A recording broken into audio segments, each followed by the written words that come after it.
Hello and welcome to Cartoonist Kayfabe. My name is Jim Rugg. I'm Ed Piskor.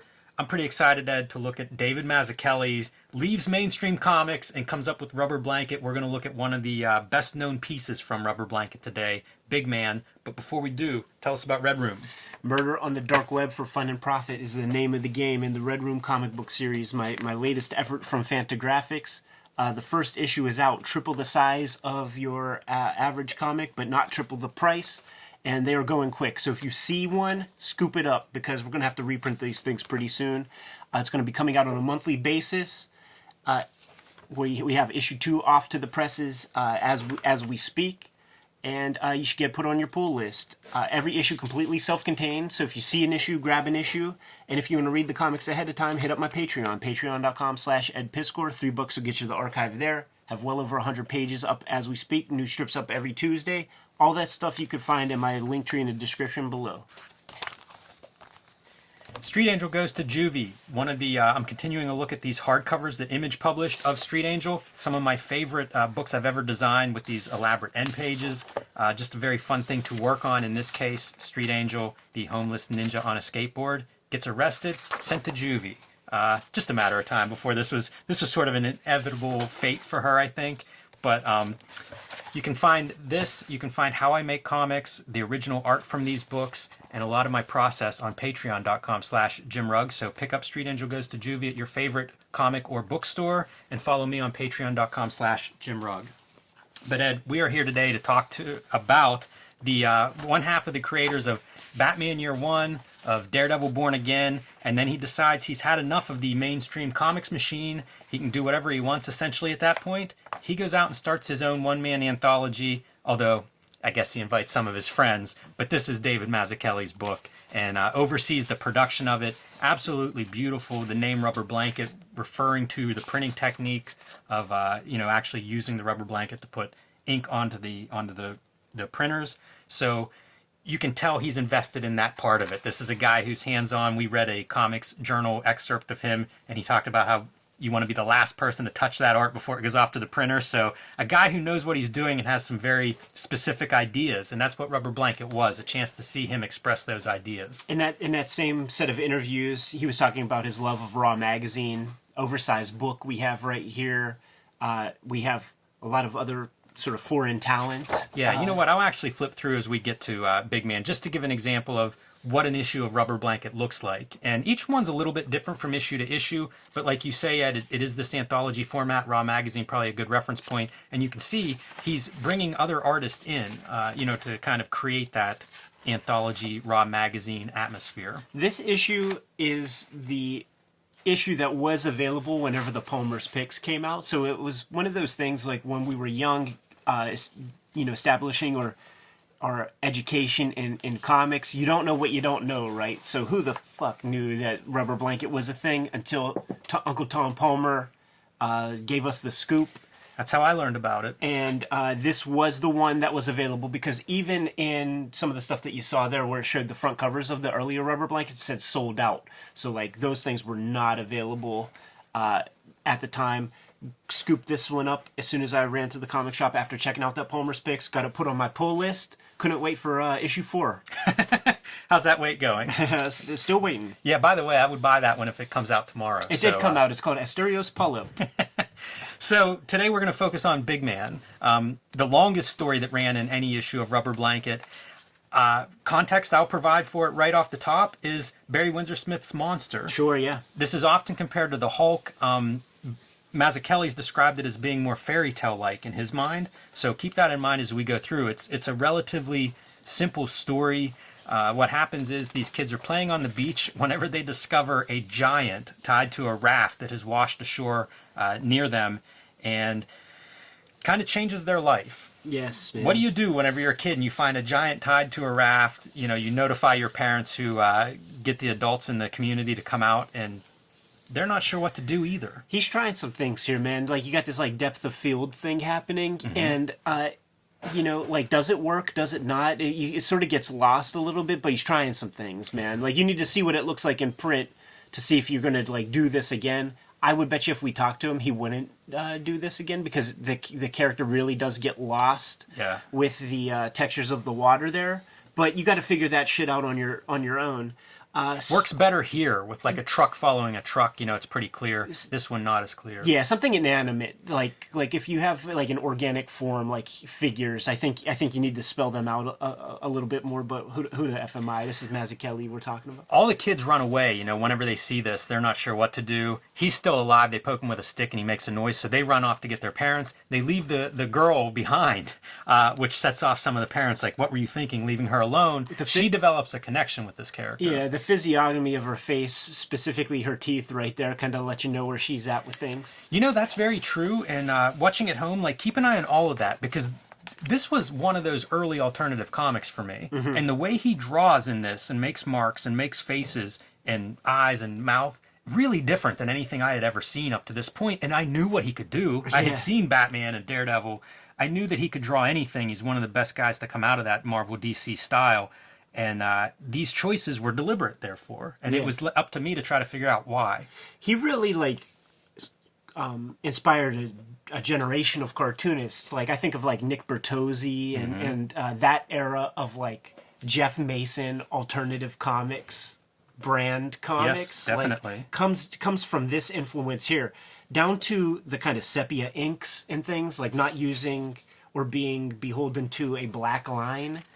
In case it's not clear at home, this is a second color. This is not like an ink wash or a light gray. This is a second ink color that he's using here, even though it sort of is very close to that gray. What could be mistaken as a black and white comic, but it's two-color printing here. Yeah. This would be called, if you were looking at your, Copic markers or your Prismacolor markers, this would be called a warm gray. Yes, exactly. So we cut to one of the main characters. He's going to house this guy in his barn, has room in his barn, put him in a barn. This is a very rural community, and you get that sense because they contact the authority, but it's going to be days before anybody comes out to kind of, give them some advice, figure out what's going on. And so you have that community of, get together in the guy's house and let's talk about what we're going to do here. He's a monster. He's a monster. He's huge. He's 10 feet tall. Nobody's ever seen anything like this. One of the most striking images of the piece to me. Yes, super dramatic lighting, shadows, scale. It all comes through in this image. Frankenstein is another thing that you could compare this story with in some ways, but exhibits no violence towards these men who they keep them locked up in this barn. But we're going to see how that works out as the story progresses. The farmer who's housing him, I really like that character. He's, I guess, a young father, has no answers.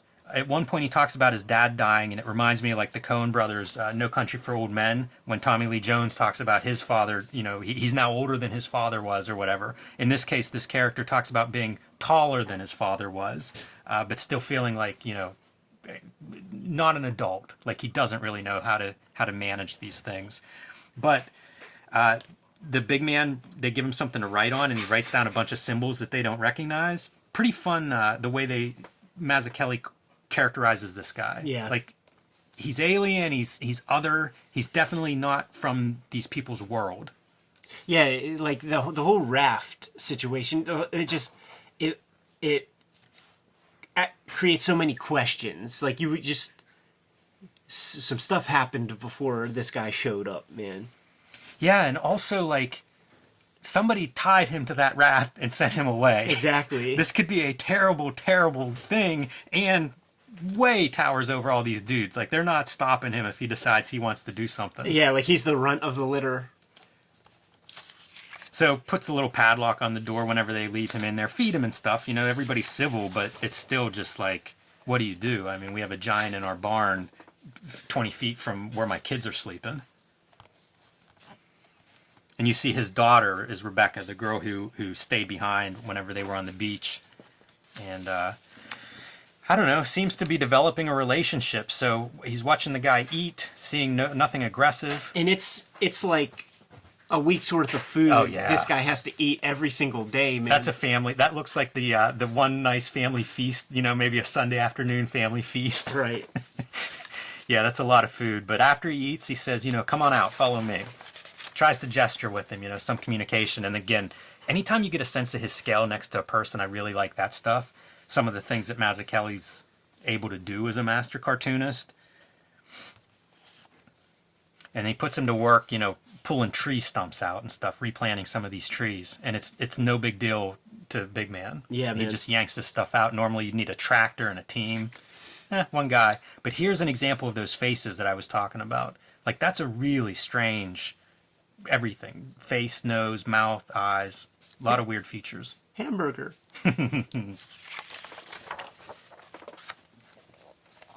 There's another example of that depth that you're talking about that maybe doesn't work as well. Interesting technique, but I wonder if this ink color wasn't the perfect ink color for that. Yeah, if there were three colors, like if we grayed out this dark line there to have like a third value, like that would do the trick, man.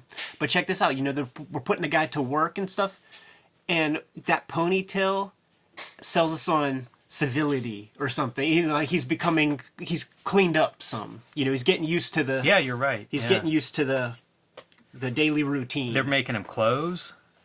That civility is a good point. Even the acts that he's doing is like a farmer, like building a fence. It suggests like control over nature. Sure, yeah. An order that you're imposing. And on listen, nature. they accepted him, man. He's eating lunch with the homies. Yeah, it's interesting. The little kids see this happening and they like run to tell their parents and things, because it is, again, nobody knows exactly what to do with Big Man.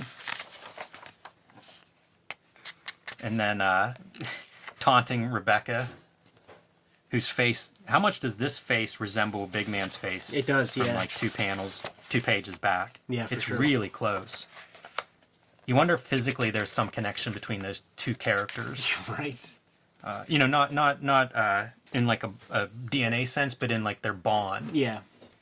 That's really good depth of field right there. See, it's when you have the inanimate objects that you can get away with it much easier. Like you lose figure work. Right. Yeah, there's definitely been a few of those examples, like trees, things like that. There's a textured background. I think it works really well. She goes to visit him, and they just have their fun, kind of fooling around, making faces, making each other laugh. It's a nice sequence. Both of these 2 pages is a spread. He must be British. A clue of where he's floated in from. And you see alarm being expressed on his face whenever she stumbles and trips, falling backwards, but she's okay. All right, so the first bit of drama shows up here. One of the farmers comes racing out because another farmer's tractor rolled over on top of him. So they load him up in the back of the truck, and off they go to see what can be done. They're trying as a group to lift this tractor with no luck. Guy's pinned under there screaming about how much pain he's in. I wonder how he's going to get out of this. You know how? With the great Alex Toth silhouette panel. It's good, right? It's really good. Again, like Mazzucchelli's at the top of his powers. All those choices to draw this way, as a reader, like I'm sitting here reconsidering everything I knew. I probably got this, I might have been in college when I got hold of this, so mid 90s, but still young enough that it's changing the way I think about comics making, which is pretty fun. Some of the gray works really well here as your background with the fields and the clouds. Yeah. Because it is depth. It definitely recedes. But Big Man picks up that tractor, and the response, of course, is one, the guy gets out, so that's good. But you see, like, everybody realizes this is a monster. Like, this is like King Kong showing up in your little tiny community. Sell it right there, man. Absolutely. Just a golem. Makes me want to see Mazzucchelli's wrestling comic. He gets scale. It'd work. But fantastic stuff. The farmer who is the main character that's housing Big Man, the light showing on his face reveals that emotion, and it's so simple. It's the dot eyes. It might as well be Charles Schultz drawing that face. Totally expressive. One eyebrow. Right. All he can say is thank you, but it's not a very happy thank you. No. Here's the part of him talking about his father. He's 8 years old when his father died, and he's taller than he was, but in his mind, he's still bigger than him. This is great stuff. This is Mazzucchelli, like, figuring out some things, a real culmination of the previous couple of issues of experimentation. Love that silhouette, too. Another one of those, like, Tothian. It's so simple, too. Makes me mad I didn't include these in the silhouette zine, because those are really strong. This is the image that is forever burnt into my mind, because that is the image from the Palmer's picks when I first laid eyes on Rubber Blanket Comics. Yes, it is. Is it the exact image? I think so. I think you're right. Here, let's take a look. Yeah, I think it is. You can see like the little plus sign above his eye. Count the hairs on the top of his head. I'm convinced it's the same one. Yeah, it's a very dramatic image. Dramatic enough that Mazzucchelli uses it for the cover. But the moment is this farmer saying, you know, this lock's a joke, so you're not locked in anymore. Throws it out in another one of those excellent silhouettes. And then tells him to get out, tells him to leave. And, you know, the reason is he knows this isn't going to end well. Yeah, the authorities are going to, they put the call in, you know, the authorities are going to show up. And what are they going to do with him? Let's find out, Ed. Yeah. That looks like an army jeep rolling up. I kind of wonder, like, where this story is set as well. It doesn't feel like America. Do you get that impression? I mean, I do. I think it's like bigoted, Alabama-y kind of. Oh yeah, I guess it could just be. rural ass podunk. You know, the places that we have to drive through to get to Charlotte, North Carolina for Heroes Con. Yeah, it could be. I suppose it could be. It probably wouldn't. I don't know that this would go any differently in America anyway. But also, the day, like, I just imagine it's like from a time period where like access to information isn't that much. That might be it you know? too. It's a different time. It feels like a different time period. That fairy tale quality that Mazzucchelli talks about, I think it's expressed in those ways, like in terms of time setting. But also, this scene set at night, and that's a really good use of that second ink color for my money. And he's trying to explain, like, he's a giant, you know, he's in the barn, and these military guys don't give a shit. They're just not interested in what this farmer has to say. And whenever they see him, they kind of freak out, which probably makes sense. You know, he's had, the farmer's had a week or so with this guy and sees him as a gentle giant. All these military dudes are just like, what? And they get tough with Rebecca, the daughter, who's trying to stand by her friend. Yep, man, they did make the cardinal mistake, dude. They didn't watch enough of those. Like, you've seen this trope play out in like Frankenstein type movies and shit, man. Like, you don't harm the little girl that the guy bonds with. The other reference that I saw to this was of Mice and Men. Yeah, Lenny. Same kind of, you know, similar kind of ideas there. And that's what you see here. It's failure to communicate, right? Like, they seem to be hurting Rebecca. That incites Big Man to act. And that's a pretty damn powerful panel, too. Like, whenever he goes mad. Right. I mean, that's your Hulk moment. That's that monster moment. And shoots him right in the face. Shoots him in the back. Kills the guy, I guess. I mean, that guy looks dead to me, right? Yeah, for sure. Like that, but those little pea shooters, man, you know, they're gonna do their job, but he still is getting a couple in. Man, the nighttime stuff too is so great. Just the shadows, the figures racing through there. I don't know if I've seen Mazzucchelli talk Toth, but this feels so much like that DC War story where everybody's running through the woods. Absolutely. Sweet page of that at the Billy Ireland that everybody can right. look at if you want to see a Toth in With person. this exact kind of stuff. Yeah, the dogs. That feels very southern, like the dogs on the trail trying to run this guy down. And they get to this river, and that's it. That's where the trail runs cold. And all we have to show for Big Man is the tree that he helped plant that's growing up. He's gone, the barn's empty, and Rebecca's heartbroken.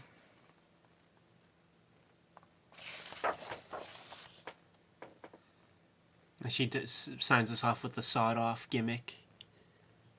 What a story, Ed. Oh, it's so good. I haven't read this in a long time, and rereading this, man, I was excited by it. Yeah, such a pleasure, man. The economy of it, you know. Wild marks. No wasted movement. The marks still stick with me as something that I do think a lot of cartoonists followed suit and experimented with this kind of approach to a rougher inking and a rougher brush mark making approach. Yeah, about gestural. It's about emotion.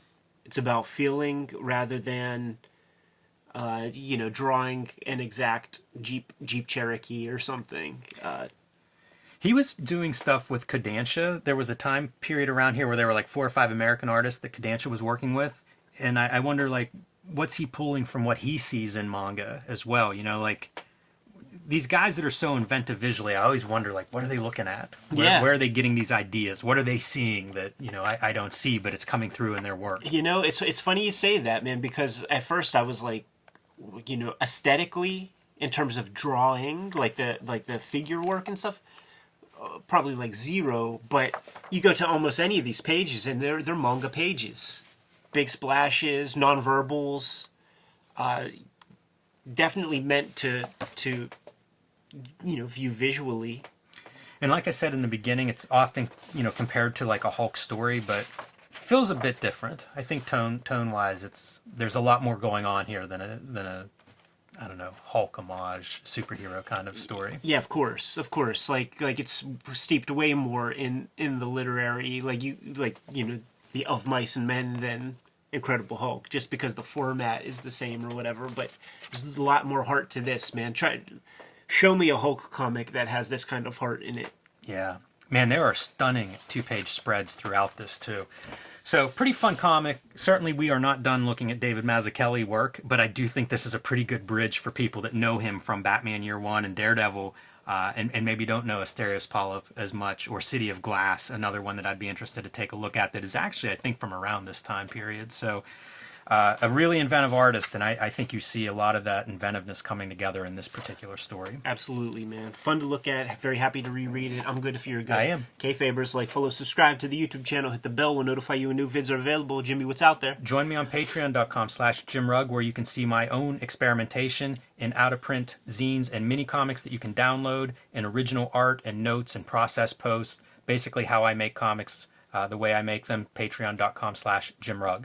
Red Room Issue 1, out on the stands today. Murder on the Dark Web for Fun and Profit. It is a monthly comic, and every issue stands completely on its own. So if you see an issue, grab an issue. You can get them pre-ordered directly through the Fantagraphics website. If you don't get them put on your pull list at your local comic shop, you get there by way of the link tree in the description below. You could also hit up my Patreon in the link tree in the description below. Patreon.com/EdPiscor. There's over 100 Red Room pages up there right now. I put new strips up every Tuesday. You could read them all for $3. Subscribe to the Cartoonist Kayfabe e-newsletter at the links below this video to keep up with everything we have going on and coming out this year. You can also find Cartoonist Kayfabe t-shirts and merchandise at the links below this video. Jimmy, give them the marching orders, man. We're going to be on our way. Read more comics.